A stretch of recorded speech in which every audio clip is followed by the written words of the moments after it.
موسیٰ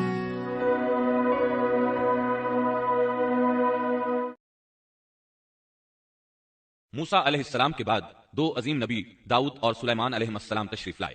بنی اسرائیل 40 سال تک وادی تیہ میں سرگرداں رہے، یہاں تک کہ ہارون علیہ السلام اور پھر موسیٰ علیہ السلام کی وفات ہو گئی۔ ان کے بعد بنی اسرائیل کی باغ ڈور یوشع بن نون علیہ السلام نے تھام لی۔ آپ یوسف علیہ السلام کی اولاد میں سے تھے۔ آپ نے ہر ممکن حد تک بنی اسرائیل کے معاملات کو درست کیا۔ 40 سال کا عرصہ پورا ہو گیا تو یہ بنی اسرائیل کو لے کر بیت المقدس کی طرف چلے، کیونکہ یہ بات ان کے لیے لکھی جا چکی تھی کہ وہ وہاں سکونت پذیر ہوں گے۔ سورۃ المائدہ آیت 21 میں یہ ذکر موجود ہے۔ يا قوم ادخلوا الأرض المقدسة التي كتب الله لكم۔ اے میری قوم، اس مقدس زمین میں داخل ہو جاؤ جو اللہ نے تمہارے نام لکھ دی ہے۔ مقصد یہی تھا کہ ایلیا شہر ان کا مسکن بنے اور وہ اس میں حکومت کریں۔ انہیں میدان تیہ میں محصور ہونے کی سزا اس بنا پر ملی تھی کہ وہ یہاں کے زبردست اور جنگجو لوگوں سے ڈر کر شہر میں داخل نہیں ہوئے تھے۔ 40 سال تک واز و نصیحت کی وجہ سے وہ اس میں داخل ہونے کا پختہ عزم کر چکے تھے، اس لیے شہر میں داخل ہو گئے۔ پچھلے حکم کا انکار کرنے والے اور بچڑے کی پوجا کرنے والے ہٹ دھرم لوگ مر کھپ چکے تھے۔ اس وقت کے لوگ ان کی نسل سے پیدا ہوئے تھے، ان میں ایک بھی شخص ایسا نہیں تھا جس نے بچڑے کی عبادت کی ہو۔ جب یہ لوگ یوشع بن نون علیہ السلام کی قیادت میں مقدس شہر کی طرف جہاد کے لیے چلے اور وہاں پہنچے تو دشمن ابھی تک موجود تھا۔ بنی اسرائیل نے 6 ماہ تک ان کا محاصرہ جاری رکھا۔ وہ زبردست جنگجو قوم تھی۔ بنی اسرائیل سے ان کا آخری مارکا جمعے کے دن ہوا۔ یہ لوگ ہفتے کو لڑائی نہیں کرتے تھے کیونکہ یہ دن ان کی عبادت کا تھا۔ اس دن عبادت کے علاوہ ہر کام حرام تھا، لڑائی بھی ممنوع تھی۔ عصر کے وقت مارکا ہوا۔ بنی اسرائیل بڑی حد تک کامیابی حاصل کرتے آگے بڑھتے چلے گئے، لیکن اسی وقت سورج غروب ہونے کا وقت ہو گیا۔ اس طرح صورتحال نازک ہو گئی۔ بنی اسرائیل جمعے کی شام سورج غروب ہوتے ہی ہفتے کے دن کی عبادت شروع کر دیتے تھے۔ اب اگر سورج غروب ہو جاتا تو وہ لڑائی بند کرنے پر مجبور ہو جاتے، اس طرح ان کی فتح درمیان میں رہ جاتی۔ اس موقع پر یوشع بن نون علیہ السلام نے سورج کی طرف دیکھا اور بولے، إنك مأمورة وأنا مأمور۔ تو بھی اللہ کی طرف سے مقرر کردہ ہے اور میں بھی اللہ کی طرف سے مقرر کردہ ہوں۔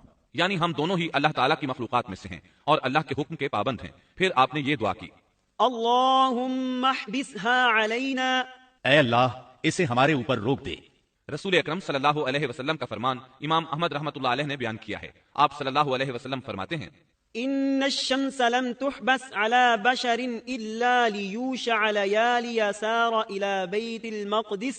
سورج کسی بشر کے لیے نہیں روکا گیا سوائے یوشع بن نون کے، جبکہ انہوں نے بیت المقدس کی طرف سفر شروع کیا تو ان دنوں میں یہ واقعہ رونما ہوا۔ سورج کا اسی جگہ رک جانا اللہ تعالیٰ کا ایک عظیم معجزہ تھا۔ سورج اس وقت تک رکا رہا جب تک کہ فتح حاصل نہ ہو گئی اور وہ بیت المقدس میں داخل نہ ہوئے۔ یوشع علیہ السلام نے انہیں حکم دیا کہ رکوع کی حالت میں دروازے سے گزرو اور زبان سے کہو حطۃ، اے اللہ ہمارے گناہ معاف فرما دے۔ مطلب یہ تھا کہ گزشتہ سالوں میں ہم سے جو غلطیاں ہوئیں ان سے ہمیں پاک فرما۔ اللہ تعالیٰ سورۃ البقرہ آیت 58 میں فرماتے ہیں، وَإِذْ قُلْنَا ادْخُلُوا هَٰذِهِ الْقَرْيَةَ فَكُلُوا مِنْهَا حَيْثُ شِئْتُمْ رَغَدًا وَادْخُلُوا الْبَابَ سُجَّدًا وَقُولُوا حِطَّةٌ نَغْفِرْ لَكُمْ خَطَايَاكُمْ وَسَنَزِيدُ الْمُحْسِنِينَ۔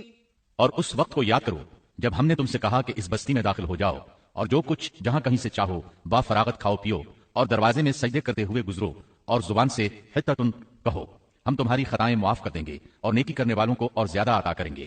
القدس فلسطین کا دارالخلافہ تھا، یہاں ہر طرف سے پھل آتے تھے، خود بھی زرخیز علاقہ تھا۔ اللہ تعالیٰ نے فرمایا، جو جی چاہتا ہے کھاؤ پیو۔ جب اس نئی نسل کو یہ حکم ملا تو اپنے آباء و اجداد کی طرح انہوں نے بھی نافرمانی شروع کر دی۔ ان کے دلوں میں ایمان تو تھا لیکن مضبوط نہیں تھا، اسی وجہ سے وہ یوشع علیہ السلام کے ساتھ مذاق کرنے لگے اور حطۃ کی بجائے حنطۃ فی شعرۃ کہنا شروع کر دیا۔ اس کا مطلب ہے گندم اپنی بالی کے اندر، اور بغیر سجدہ کیے اندر داخل ہو گئے۔ اس بارے میں اللہ تعالیٰ سورۃ البقرہ آیت 59 میں فرماتے ہیں، فبدل الذين ظلموا قولا غير الذي قيل لهم۔ ان ظالموں نے اس بات کو جو ان سے کہی گئی تھی بدل ڈالا۔ اس بات سے ان کی ہٹ دھرمی اور سرکشی کا بخوبی اندازہ لگایا جا سکتا ہے، اور اس بات کا بھی اندازہ لگایا جا سکتا ہے کہ احکام الہی کے ساتھ استہزاء و مذاق ان کے لیے معمولی حیثیت رکھتا تھا۔ یہ حقیقت ہے کہ جب کوئی قوم اخلاق و کردار کے لحاظ سے اس قدر زوال پذیر ہو جائے تو وہ احکام الہی کے ساتھ اسی طرح کا سلوک کرتی ہے، اور جب کسی قوم کی حالت اس حد تک خراب ہو جائے تو اس پر اللہ کی طرف سے عذاب ضرور نازل ہوتا ہے۔ چنانچہ ان پر بھی عذاب الہی کا کوڑا برسا۔ اللہ تعالیٰ سورۃ البقرہ آیت 59 میں فرماتے ہیں، فأنزلنا على الذين ظلموا رجزا من السماء بما كانوا يفسقون۔ ہم نے بھی ان ظالموں پر ان کے فسق اور نافرمانی کی وجہ سے آسمانی عذاب نازل کیا۔ ان لوگوں نے اپنی ہٹ دھرمی کی وجہ سے اللہ کے احکامات میں تبدیلی کی، اس طرح آیات الہیہ میں تحریف کا دروازہ کھلا اور یہ لوگ تورات اور کلام الہی میں تبدیلیاں کرنے لگے۔ بنی اسرائیل میں یہ سلسلہ اس وقت سے شروع ہوا، نتیجہ یہ کہ ان پر عذاب نازل ہوا۔ صحیح مسلم میں نبی کریم صلی اللہ علیہ وسلم کا ارشاد گرامی ہے، الطاعون رجز او عذاب ارسل على بنی اسرائیل۔ أو على من كان قبلكم.